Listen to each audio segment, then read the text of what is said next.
Hello, happy thriving Thursday. My name is Valerie C. Thompson. I was created to encourage, inspire, and uplift. And today we are doing an impromptu show.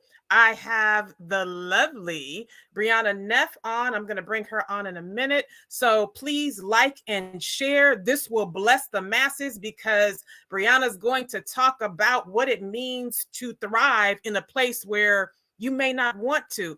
Brianna will talk about her experiences in life and what made her decide to become an author. I'm so excited. I believe that this conversation is necessary in this time because so many people are experiencing or have experienced trauma. I always say if unresolved trauma, if we don't do something about it, if we don't do the work to heal, it turns into adult drama. So I'm very grateful today for Brianna to share. And without further ado, I will bring her on.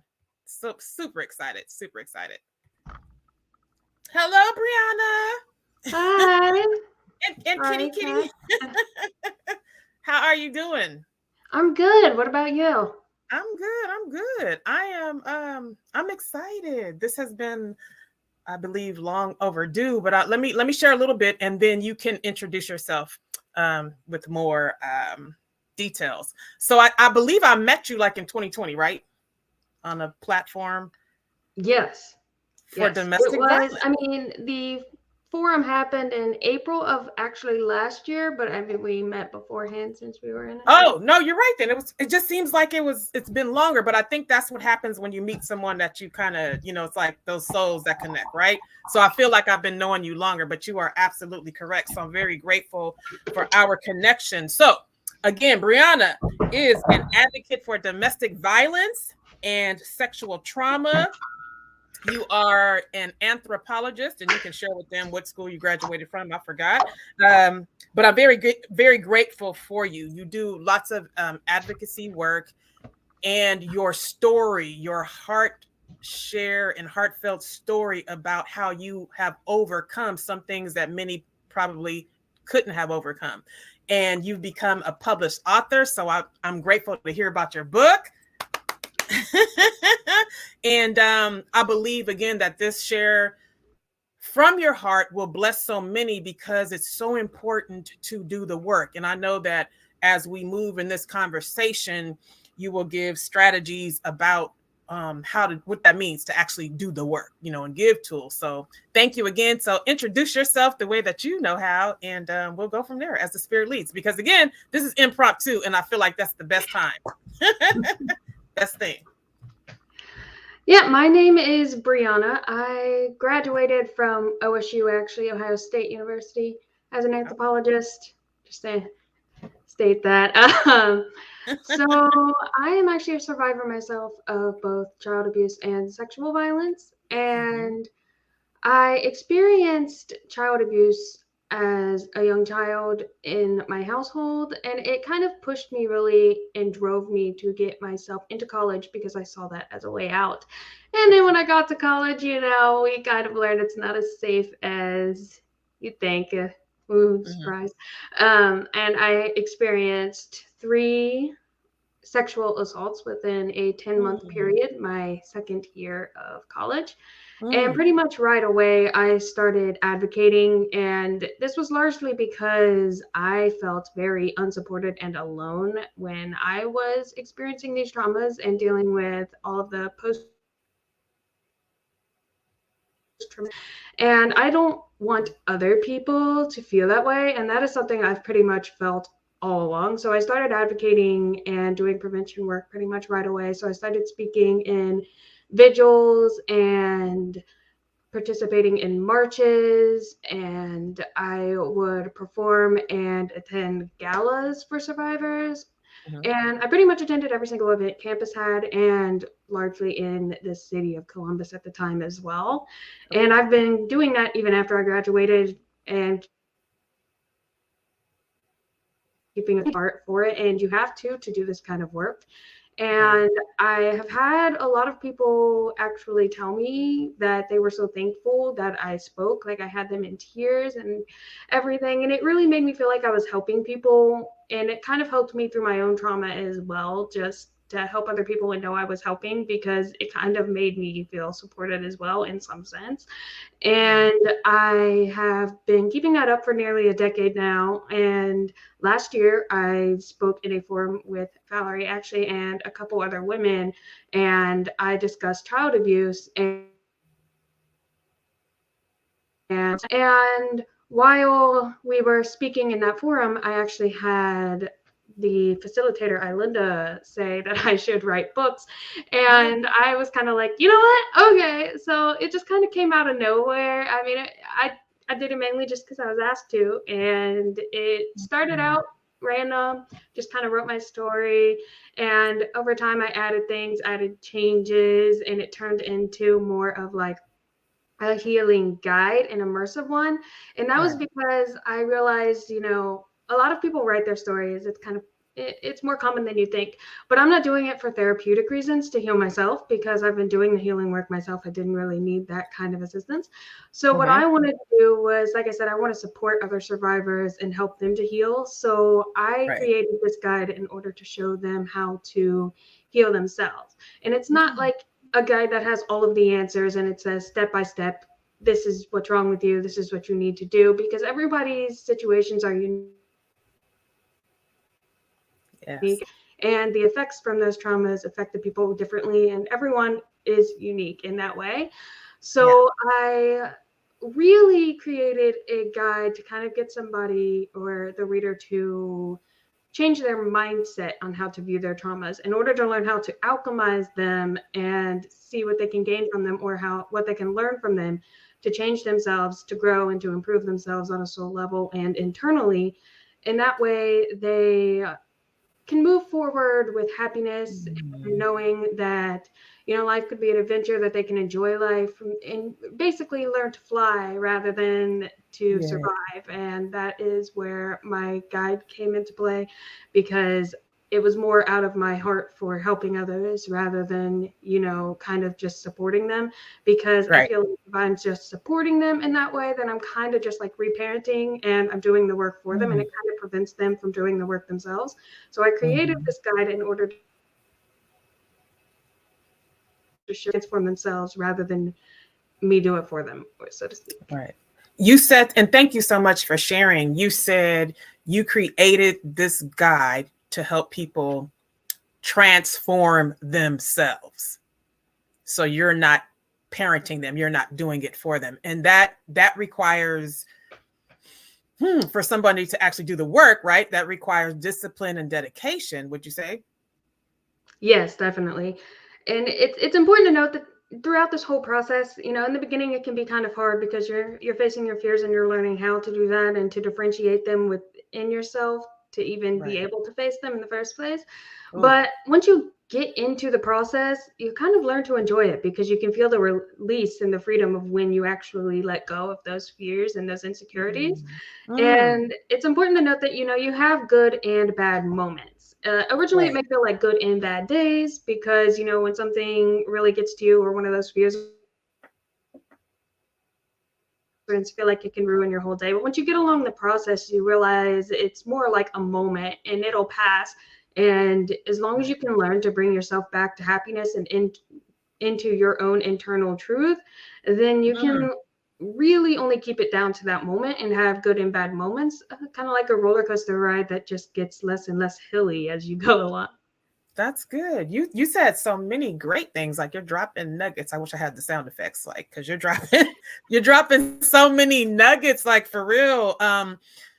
You said you begin to like release, right? Release the fears. What did that feel like for you? You know what I'm saying? Like, how can one know, like, when they're really healed from something? What does that mean? What does that feel like to release the fears? And you understanding that it's a roller coaster ride, but it's not always going to be scary, right?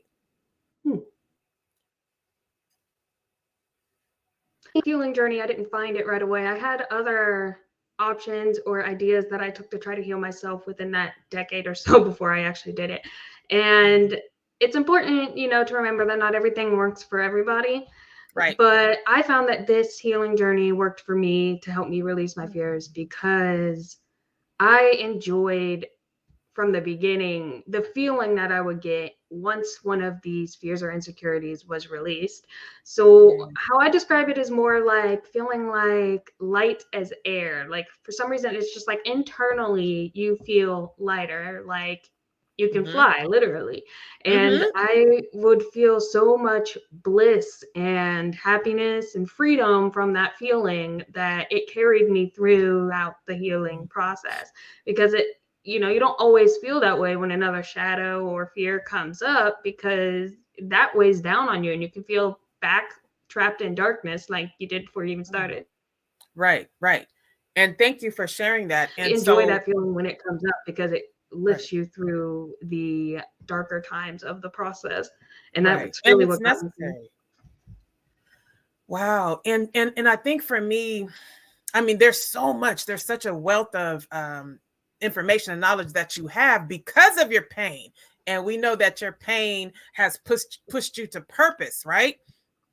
Yes. You and I have talked and shared some similarities about what it means to actually do the work, right, and heal, but even being in a place where we wanted to be delivered from. And I'm not talking about mentally, I'm talking about physically. So share some of your strategies, like being in a place. Well, actually, how about this? Because you haven't shared that part. Can you share some of your story as it relates to your childhood trauma? Because I do believe, again, um, our transparency blesses other people, right? The things that we go through blesses others when we can share them. And you're coming from a healed place and whole Yes. place. That's the beautiful part. Okay, so it's important to remember or to note that I have a twin sister as well. So it is not just me, and we are both survivors in the same situation. Mm, Although we have gone down different paths, I've done the healing and she has not. okay. But Thank you. anyway, so when we were little kids, I want to say around 8 or 9, because we have an older brother who's like 3 years older. Mm-hmm. So when he hit around the age sexually curious and stuff like that, he did start to inappropriately touch us or try to force us to do things we didn't want to do. Mm, And it turned into a rather unsafe, scary, abusive situation. And I think it grew into an unhealthier situation for me that really drove me to get out of it. Because on top of that, my parents split when I was 11. And mm, I didn't really have protection because one was gone and we didn't have anything to do with her. And my dad locked himself out in the garage whenever he came home from work. So we never saw him either. And mm, it was kind of left to me to protect myself because what my sister did, she kind of created this dependency where she attached herself to my brother and they became bullies together and kind of it was a way of protecting herself from the situation because she it wasn't conscious, it was subconsciously she if it was me. And as I got older, teenagers, I went and lived with my mother my last like year and a half of high school, and then I went on to college. But yeah, I mean, it's really scary to be in that situation. And at the time, I felt all I could do was get myself out of it, and the only way to do that was college. So I focused everything on that. I pretty much sacrificed my entire childhood, everything, just to focus on getting into college. So I played sports, I was on the academic team, I went to college my last 2 years full time, and I went to school on Saturdays through this college bound program as well. So I gave up my Saturdays even to get myself out of this situation. And I didn't mind being out of the house that long every time because it's safer to not be in the house. And then as we got older, once I left for college, never really came back to this house. It was extremely rare for me to, and I kept my sanity just by staying away and never wanted to return. And I've just worked full time, to keep myself in this city. I've stayed in Columbus where I went to school. And, but when COVID happened, I kind of started the healing journey around the same time. And I could no longer tolerate, because I was still dealing with, even though I wasn't sexually assaulted again after the third one in college, I was still getting harassed all the time. I was getting inappropriately hit on, abused in other ways. And I was really getting to where I just could not tolerate it anymore. And that is why I started trying to find other solutions a few years ago, and until I found the healing journey. And I realized that, even my job was being abusive to me in another form. Like, they were abusing my work ethic and my professionalism. And by the time I quit my job last summer, I was doing the work of 8 different people. So, like, I was just exhausted, and, they weren't treating me fairly. So I decided, because for some reason with COVID, it made it very hard to get jobs. I ended up having to return to my childhood home. And even though my older brother doesn't actually live here, he has his own place, he's been living here anyway. And I've been having to deal with that and being around him the whole time I've been here. And at first, it really got to me because, at that point, I wasn't entirely healed when I returned. Like, I had done some of the work, but not enough to where I felt comfortable around people who had abused me. I still don't, but what I have done is I empowered myself by creating my own safe space. So right now I'm in the bedroom that actually used to be the bedroom where my older brother used to do things to us, because this used to be his bedroom when he was a kid. That's why it's Bengals themed, because it used to be a boy's bedroom. And so yeah, that was really hard at first too, being in the room where it happened. And then I have really just out what my own truth was, because, when you're stuck in a situation where you can't really be around your external circumstances, it forces you to go inward. And so I've been doing a lot of healing, and I mean, quickly. I mean, I've done things that most people take decades to do. And I think it's been because I've been in this situation that it's kind of helped empower me, because it's shown me the importance of my boundaries and having healthy boundaries and respecting myself and how to take care of myself. And it's really pointed out what I'm okay with and what I'm not okay with and what is my truth. And it's important that, the whole time I've been here, I've wanted out of it. And that is what I've desired more than anything at this point. But I have not allowed that uncomfortableness or insecurity or fear to push me into a decision to get me out of this place, just so I can feel better about myself in the moment. Because I don't want to take another full-time job in the city where it's abusive, or I don't want to take one that doesn't pay me enough, or something that really doesn't fulfill my heart and soul and my, I like to use the example of the Ace of Cups in the tarot deck, how the cup is full and overflowing. I want to fill it by myself. And I don't want to put myself back into the life that I was living before this, when I felt like I was being abused in every situation and I didn't have anything good in my life. So I've stayed empowered by just grounding myself within my own truth and not allowing this situation to force me into decisions or down a path that I don't want to take. And that's really the big thing, is just going inward and finding your own truth, like creating your own safe space, not only internally, but physically as best as you can, and grounding yourself in that truth once you're able to determine decisions that go against it. Because otherwise you're going to circle back around eventually to where you're going to have to make a decision again to pull you back onto that path. So it's better to just not do that in the first place.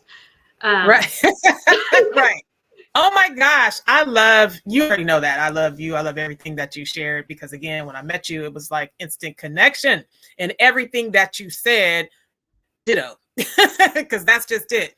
Our journey has taught us about self-love and boundaries, right?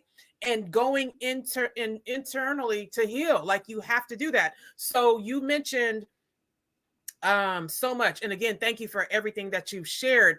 Grounding, what does that mean for you, to ground? Because a lot of people don't understand. I say the same thing: get still, get quiet, pray, meditate. But what did that look like for you, or what does that look like for you? So I like to use this metaphor of a tree. Basically, I mean, let's think of it as a coat of arms for your soul. Mine has always been an oak tree. And this is because when you ground yourself these giant roots going into the ground and holding you in place, because ultimately a tree only stands and can expand and grow because its roots below the ground that you don't see are growing in strength and in length to be able to hold the tree up. So that's good. kind of what you're doing, is you're going within yourself to the parts of you that aren't shown outwardly or that other people don't see, and you're connecting with yourself in order to grow your own self-love, your own self-empowerment, your own self-confidence, and you're distinguishing your truth.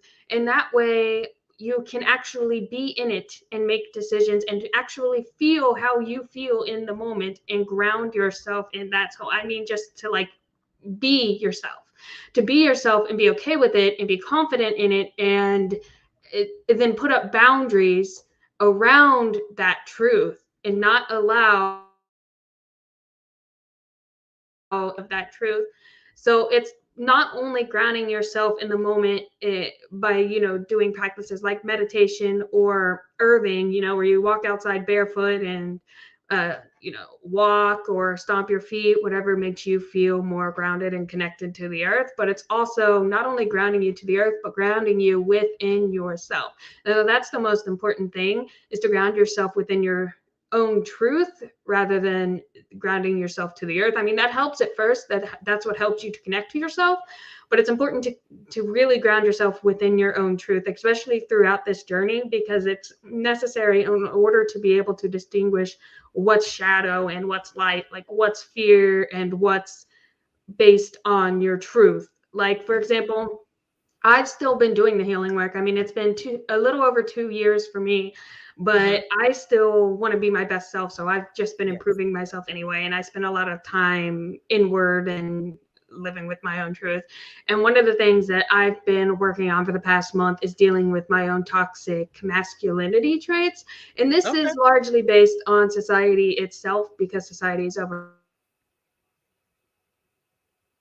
control and force. And that's partially why sexual assault and domestic violence happen, is because men are raised to be forceful. And, you've got to take that into account. But it also teaches us that women are or femininity is the weaker of the two sexes, genders, energies, whatever word you want to use. And so when I was raised in my situation, and really once my parents split and I decided, nope, I got to take care of myself. I got to do this. I got to do this to get into college. I was very driven, and I was very in my masculine energy, in the sense where I was like, I've got to do everything myself. I've got to be go, go, go. And I never took time for myself. And this has been a habit I established and really grounded myself in since I was a kid. And, in a way, it serves me positively, because it is empowering to know what you can do and to know that you can achieve anything and do everything yourself if you wanted to. But it's important to also make sure that you're resting and taking care of yourself and nurturing yourself as your own mother or your own best friend, because you can't be go, go, go all the time, or you will burn yourself out. And this is my problem, is like the whole time I've been here, I have been struggling with being go, go, go. Right. And even when it came to just watching TV or doing something that I enjoyed, I would beat myself up like, no, you need to be doing something. Like, you can't rest. But you're in a situation you don't want to be in. You need to do more to get out of it. And put more which is normal when you're in that situation, because when we're in that situation, we're always doing the unfamiliar. It's like, I got to continue to do the unfamiliar. Like you said, you went to school, you went to college, right? And you stayed there as much as you could, because you always want to do the unfamiliar so that you can like not be in that place, in that space. And so, then we have to learn that it's okay when we get to a certain part on this journey. It's okay. Wait a minute. We need that, because it's just like a plant or a flower, right? You have to nurture that plant or that flower in order for it to grow, right? Exactly. And then that's when you come back to the tree metaphor I mentioned before. Yeah. That is so beautiful. And you keep talking about truth, hence own your truth and rise. So when we're when we're in that space or that place, you have to be what's the word I'm looking for? You have to be for real. That's not the word I'm looking for, but that's what I'm going to use. You have to be for real with yourself, right? Your truth, whatever that is, the good, the bad, and the ugly. And it doesn't have to be the other person or people's truth. It's your truth.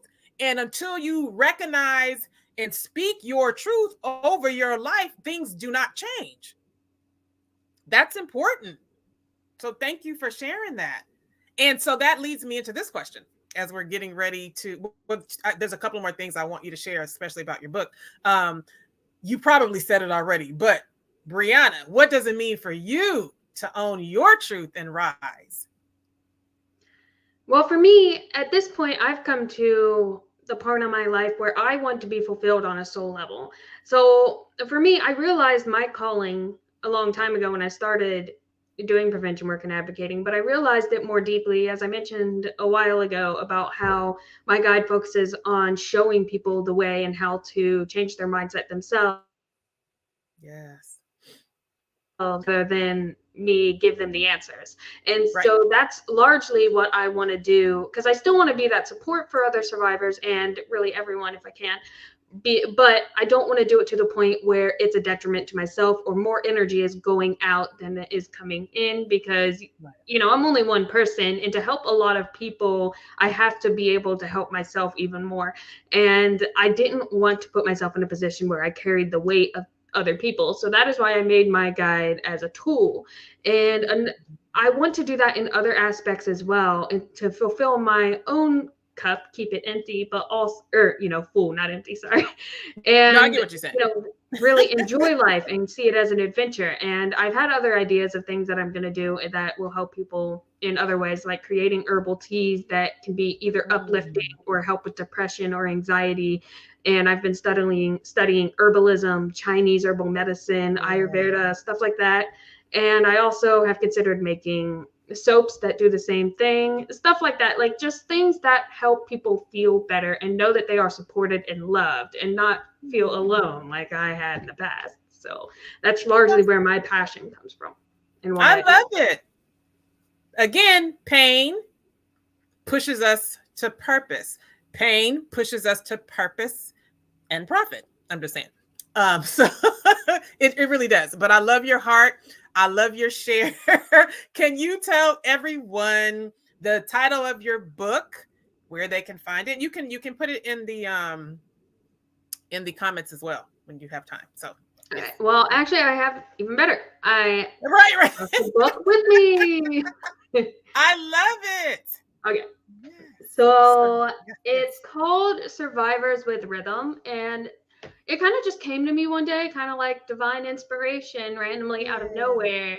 And I came up with rhythm because, as you can see on the book, I used the symbolism of butterflies. And that's because what you're doing is you're transforming yourself into an entirely different being. And it's Yeah. much like how a caterpillar goes through a metamorphosis in their cocoon and Mm-hmm. come out a butterfly. Mm-hmm. And that's why I use a lot of butterfly symbolism in my book. And rhythm actually for me stands for releasing and healing yourself through healthy metamorphosis. Love it. Love it. They created this to teach people how to dance to their own unique rhythm, because as I mentioned before, everyone's circumstances are completely different. I mean, Yes. like ours are similar but not the exact same, and that's the Right. same with all survivors. And so I'm Right. teaching people how to change their mindset for their own unique rhythm and teaching them how to Mhm. dance to their own rhythm. And that's why I came up with this title and acronym for survivors. I love it. That's so true. It just warms my heart literally because again, meeting you when I met you on this journey, and nothing happens by happenstance. And I'm very grateful for you, and I'm thankful to see you give birth to this. And I know so many people will be blessed. So again, make sure you put the information in the comment section, because we know that this will be circulated. I always say I'm not talking to everyone, but I'm talking to someone. So whoever it's for, they will receive it. And I'm thanking God for you because, again, I know like you're on this journey to support people as they heal. That's why you're here. And you're doing an awesome job. And I'm grateful to be connected to you. Is there anything else? Well, please do this. Share where people can get in contact with you, whatever platform, emails, whatever you want to share, do that. On the back cover as well, there are an Instagram and Facebook pages for Survivors with Rhythm, and they're just called Survivors with Rhythm. You can just search that in the search bar and you'll find it. I also have a YouTube channel that I've recently got back into working on because of my own healing. I had to take a break, but I'm getting back into that now. And you can find that also. It's called Survivors with Rhythm. So pretty much you can just search that in any of the search bars. I tried to be consistent. But if you want to reach me directly, you can always use like Facebook Messenger or something through the Facebook page. Same way with Instagram, I believe it has messaging. And I also have my own website and blog called notyourcupoftea.com with hyphens instead of spaces in between the words. And I have an email attached to that. It's called Brianna at notyourcupoftea.com, and you can find that on the website. There's a contact me page. So there's multiple avenues to reach me directly. I'd be more than willing to respond and to help you. I that's like my highest priority at the moment. I'd love to put this in the comments, but for some reason I don't know how to do that. So. Oh, it's not. I'll make sure they get in there. Okay, yeah. We'll make sure that they're in there.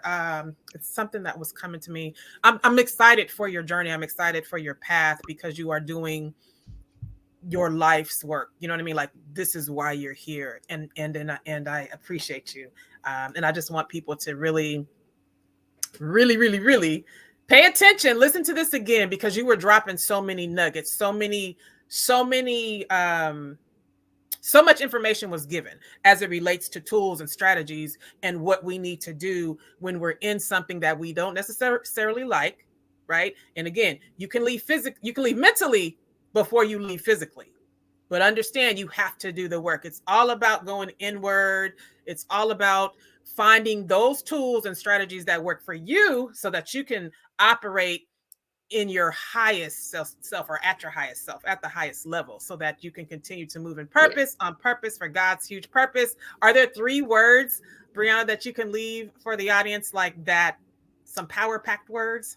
Or some quotes? Yeah, there's actually another thing that I wanted to mention because you reminded me of it just now when you were talking. So, you know, even though I've done all this healing and I've still been doing all of this work, I've had trouble with self-confidence, enough that I would need to move forward with all of this work. And I really discovered how much confidence and strength I actually have because I was recently at an event in town and ran into one of my perpetrators from the one in college. He was actually from my hometown. He had come up to visit right after the first one happened. So it happened within a week, but irrelevant kind of. But well, anyway, I had been worried about running into him accidentally or kind of in a serendipitous way before I even returned.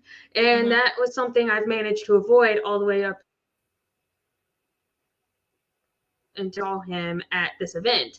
And I was so proud of myself because you know what? I saw him and I had no emotional reaction whatsoever. I just went about my business. I was there with my grandmother, so we just kept talking and we were walking and it was like he wasn't even there. And that's how I knew that all of this work that I was doing was working miracles, that I had achieved the impossible because and then I realized that I really am not bothered at all by my brother being around here either. So I realized you're healed in that area. That's what it is. You released it, the fears and everything. That's the healing. When you're no longer triggered by that person or that comment or, because you could get the anxious, you get those butterflies. I remember getting them. So when that's gone, it's like, wait a minute, I feel good. I'm not walking in fear. I'm walking in faith now. So thank you for sharing that. That's the truth. That's healing. That's what it's about. That's exciting. So if I had to choose 3 words though, to really express kind of like, you are enough. because a lot of people worry about insecurities and self-worth, and that's what this work does, is help you to improve that. And it's important for people to know that they are enough. They are supported, they are loved, and they are enough. Yes. Oh, thank you. I appreciate that. And everything always works itself out, right? It always does when we believe and we walk by faith, walking in courage. So again, Brianna Neff, thank you so much. I appreciate you. I love you. Thanking God that we connected on this journey. And I am so excited for everything that's about to come. This is just the beginning. So keep moving and sharing your story, because people are blessed whether they say something or not. So many people are blessed and so many people are encouraged to keep moving forward. So thank you so much. God bless you. This is Valerie C. Thompson. I was created to encourage, inspire, and uplift. Thank you for tuning in to this impromptu show. God bless you all, and we will see you soon. Have a great day. Get that book. Get Brianna's book.